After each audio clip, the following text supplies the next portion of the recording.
In front of me is TCL NxtPaper 70 Pro, and today I would like to show you how you can set up Face Unlock.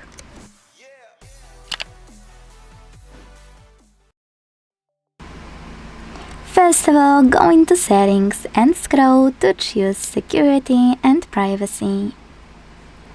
Then scroll again, but this time to tap on Device Unlock, and when you're ready, select Face and Fingerprint Unlock over here. Now enter your current login method to continue, and tap on Face Unlock under Ways to Unlock. Hit Start. Keep your face in frame and follow all of the instructions from your screen. Then select Done. Hit OK in Attention pop-up and manage those options however you want to, except for making sure this one, Face Unlock, is on.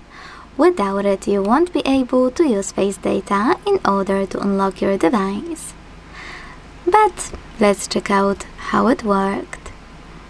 When I switch off my screen, turn it back on and look at it, I can see that Face Unlock is working properly. Thanks so much for watching. If you enjoyed this video, leave a like, comment and subscribe. Bye!